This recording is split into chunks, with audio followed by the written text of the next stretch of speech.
ನುಡಿದಾನು. ಜಾಗಿದಾರ ನನ್ನ ಅಣ್ಣ ನಿನ್ನಾಗೆ ಹೇಳಿ ಅಲ್ಲ, ನಿನ್ನ ಹೆಡೆ ಮುರಿ ಕಟ್ಟಿ ಒದೆಯೋದು ದೊಡ್ಡದಲ್ಲ. ಆದರೇನು ಮಾಡುವುದು? ನೀನು ಸತ್ತರೆ ಅಳುವುದಕ್ಕೂ ಒಬ್ಬ ಹೆಂಡತಿಯೂ ದಿಕ್ಕಿಲ್ಲ. ಹೌದು ಹೌದಲ್ಲ, ನಾನ್ ನಿತ್ಯ ಒಂದು ಹೆಣ್ಣಿನೊಂದಿಗೆ ಎಂಜಾಯ್ ಮಾಡುವನು. ನನಗ ಸುಖ ಕೊಟ್ಟಿದ ಹೆಣ್ಣು ಅವಳು ನನ್ನ ಹೆಂಡತಿನೇ. ನಾನು ಸತ್ತಾನ ಅಷ್ಟೇ ಅಳುವಳು. ನಾಯಿ ಜಾತಿಗೆ ಸೇರಿದವನೇ, ನಿನ್ನ ಬಳಿ ಹಣ ಇರುವವರೆಗೂ ಮಾತ್ರ ನಿನ್ನ ಪ್ರೇಯಸಿ, ನೀನು ಪರದೇಶಿ. ನಮಗೇಕೆ? ನಮ್ಮ ವಿಷಯಕ್ಕೆ ಬಂದರೆ ನಿನ್ನ ತಾವು ಕಟ್ಟಿಟ್ಟ ಗುತ್ತಿ.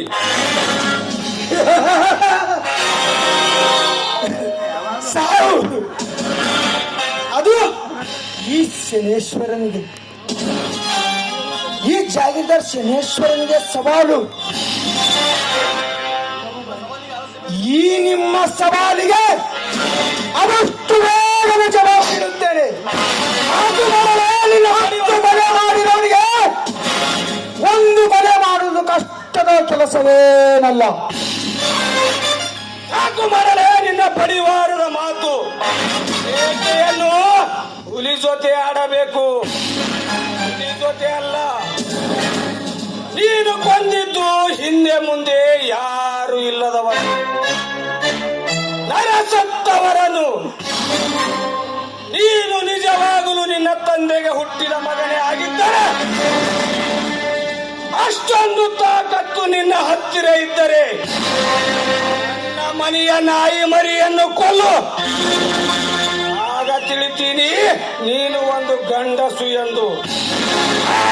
ರೂಪಾಯಿ ಕೊಟ್ಟಿರುವೆನೆಂದು ಬಾಯಿಗೆ ಬಂದಂತೆ ಒದರಿದರೆ ಬಾಯಿ ಮೇಲೆ ಒದ್ದು ಹಲ್ಲು ಮುರಿತೀನಿ. ಹಲ್ಲು ಮುರಿದ ಆ ಮಗನೇ, ಇನ್ನು ಯಾರಾದರೂ ಇದ್ದರೆಯೋ ಸೇರಿಸಿ ಮುರಿಯುತ್ತೇನೆ. ಸುಭಾಷಣ್ಣ ನಿಲ್ಲು. ಹಲ್ಲು ಮುರಿದು ನುಚ್ಚು ದಿನಲೋಚನೆ ಲುಚ್ಚಾಗೆ ತಂದೆಯಿಂದ ಬಚ್ಚಾಗಲೇ ಲುಚ್ಚ ಲವಂಗ. ಇಲ್ಲಿಂದ ಹೊರಟು ಹೋದರೆ ಸರಿ, ಇಲ್ಲಿಂದ ಬಾಯಿಯಿಂದ ಹೇಳಿದಾಯ್ತು, ಈಗ ಕೈಯಿಂದ ಹೇಳಬೇಕಾಗುತ್ತೆ. ಒಂದೇ ಒಂದು ನಿಮಿಷ ಇಲ್ಲಿ ನಿಂತರೆ ನಿನ್ನ ಹಲ್ಲು ಮುರಿಯೋದು ಗ್ಯಾರಂಟಿ. ಒಂದು ನಿಮಿಷ ಬೇಕೋ ಮಗನೇ, 1 ಗಂಟೆ ಬೇಕಾದರೂ ನಿಲ್ಲುತ್ತೇನೆ. ಆದರೆ ನಿಲ್ಲುವುದಕ್ಕೆ ನನಗೆ ಸಮಯವಿಲ್ಲ. ಈ ಶನೇಶ್ವರ ನಿಮಗೆ ಸರಿಯಾಗಿ ಕಾಡದಿದ್ದರೆ ನೋಡು.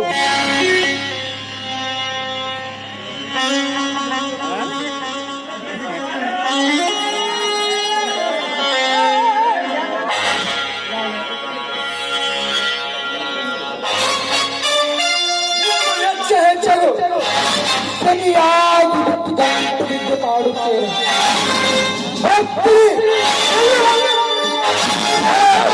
ಬೇಡ ನಿಲ್ಲು. ಅಣ್ಣನಿಗೆ ಹೇಳದೆ ಅವನಿಗೆ ಒಂದು ಏಟು ಹಾಕಬಾರದು. ಬಿಟ್ಟು ಬಿಡವನನ್ನು. ಬಿಟ್ಟು ಬಿಡುವವನನ್ನ ಬೇಡದವನು, ನಮ್ಮಂತ ಮೇಲೆ ಇಷ್ಟೊಂದು ಅನುಪಡಿಸುವವನು ಇನ್ನು ಬಡವರ ಪಾಡೇನು, ಅವರನ್ನು ಹೇಗೆ ತಿಳಿದಿರಬಹುದು? ಇಂಥವರನ್ನು ಸುಮ್ಮನೆ ಬಿಡಬಾರದಣ್ಣ. ಇಂಥವರಿಗೆ ತಕ್ಕ ಪಾಠ ಕಲಿಸಲೇಬೇಕು. ಇಂಥವರಿಗೆ ಬಾಯಿ ಮಾತು ಸರಿ ಹೋಗದು. ಇಂಥವರಿಗೆ ದಂಡಂ ದಶಗುಣಂ ಅದೇ ಸರಿ. ನಾಯಿ ಬಗಳಿದರೆ ದೇವಲೋಕ ಹಾಳಾಗುವುದೇ? ಇಷ್ಟಕ್ಕೂ ಅವನು ಯಾರು? ನಮ್ಮ ದೃಷ್ಟಿಯಲ್ಲಿ ಒಂದು ನರಪಿಳ್ಳೆ. ಹೊಲಸಿನಲ್ಲಿ ಕಲ್ಲು ಹಾಕಿದರೆ ಅದು ನಮಗೆ ಸಿಡಿಯುತ್ತದೆ. ಅವನ ಕೊಡ ಇನ್ನೂ ತುಂಬಿಲ್ಲ, ಪಾಪದ ಕೊಡ ತುಂಬಲೇಬೇಕು. ಆವಾಗ ತಾನೇ ತುಳುಕುವುದು.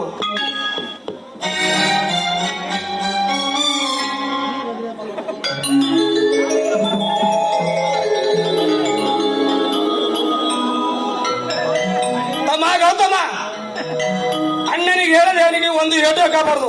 ಅವರಿಗೆ ಅಣ್ಣನಿಗೆ ಹೇಳಿದ ಮೇಲೆ ಅವರಿಗೆ ತಕ್ಕ ಪಾಠ ಕಲಿಸಿದರಾಯ್ತು. ನಡೆ ಹೋಗೋಣ.